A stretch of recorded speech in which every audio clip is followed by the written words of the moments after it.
Tool talk, part 2. I had to get some more tools there, so I can show you the full complement of them. This tool right here, I ordered from a Japanese company. It's probably paid around $12 for it. It's a nice sharp carving knife. It has a little slanted edge like a guillotine, and it's very sharp, so don't punch your finger with it. Something that I've managed to do in the past. A lot of the times when you'll get these doll bases, they'll be very rough, and they'll have lines on them that don't complete all the way. Let's see if I can find one here. I think I punched them all last night.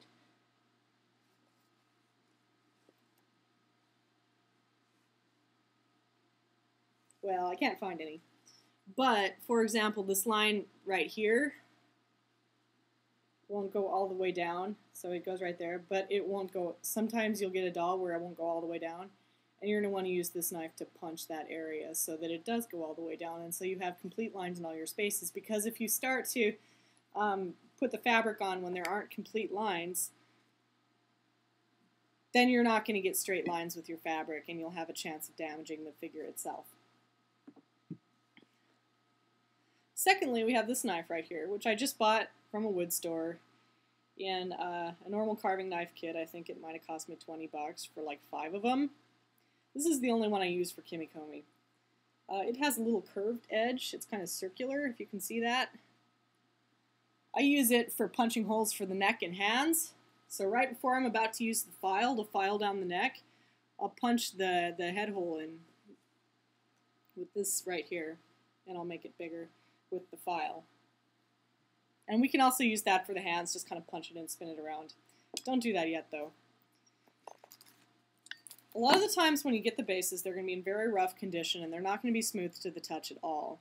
And when you start to put on the fabric, if you put it on without polishing, it's not going to stay in the cracks, and it's going to look terrible, and it's going to be a mess. So it's very important that you polish the doll, polish all the rough spots out of the doll. In fact, usually I'll spend weeks just polishing it, and I'll hand it to my teacher, and she'll be just like, there's a bump right here. I'm just like, I can't feel that. So I just end up sanding it, over and over and over again until it's perfectly straight, even by her standards. So anyway, what I use for standing is I just got some coarse grain sandpaper from Home Depot. And I also bought this, which is a little sponge. It kind of has a little pleather pad on the top of it that you can stick sandpaper to. And you can buy the sandpaper in rolls. See, it's sticky on one side. It's nice fine grain on the other side. And you use it for doing the final polishing on your doll after you've hit it with the coarse grain sandpaper.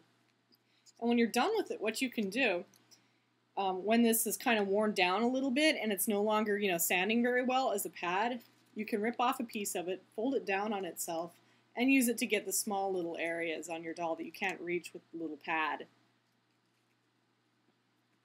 Oh, finally, we're on to the meat now. Once you got your doll sanded, you're going to notice that there are a lot of little holes and stuff. Let me show you one on this doll right here. Well, you can see where I've done it. See the dark patches on this doll? This is areas where there were holes, I made them, or, okay, there's one right there. Yeah, there it is. Anyway, so I made them, or the kit came that way, or the kit just wasn't very stable to begin with. They come in a variety of conditions. There's not really a difference between the doll companies as far as the original condition of the kit comes. But the good news is that you can mix this with this wood paste, which usually comes with the dolls. If it doesn't, you can probably just use sawdust. I've never tried it before. Or you can order one from an online company, and I'll paste those addresses onto my blog. You can mix this sawdust with a little bit of Elmer's glue. Now my teacher likes using the Japanese glue. It comes in like a banana-colored container, and it really does look kind of like a banana slug. It has a green top, and it's kind of a clear, starchy glue. I find that tends to peel when you put it on instead of sanding down real well. So I just like to use normal cheap Elmer's glue. It works fine. It actually works a lot better than the authentic stuff. So get yourself a bottle of that. We get all the holes filled in. You're going to want to polish it down some more. And finally, you're going to want to put the fabric on.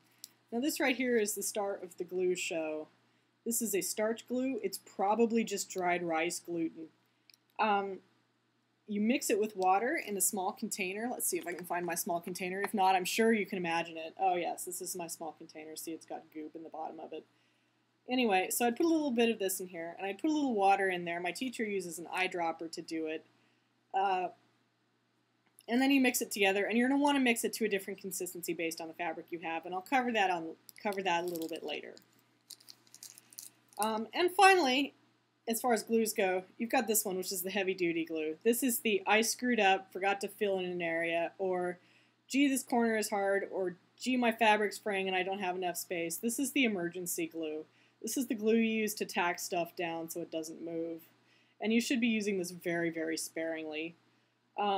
This actually came with one of the doll kits. They usually come with this.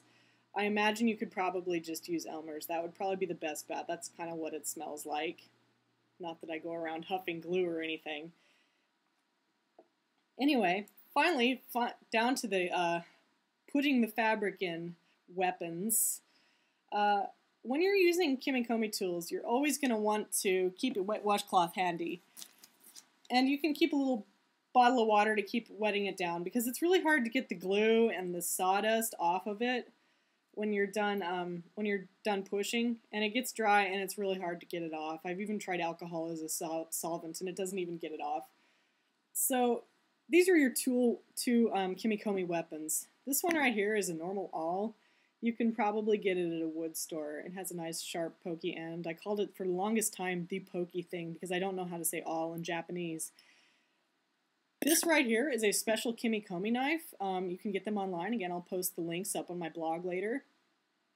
You'll notice that one end is kind of has a skinny and blunt tip, and the other one has a sharp tip. If you look at the edges, they're both fairly blunt edges. They're not sharpened at all. It doesn't mean it doesn't hurt when you don't stab yourself with it. You know, I've done this a few times and it does hurt. So, but this is mainly used for stuffing the fabric in the cracks. It's a wedge knife. Anyway, I think that's it for tools. Next time we'll actually get down to some sanding and some polishing and some making of armholes and head holes, and I can show you how to do that. Until next time.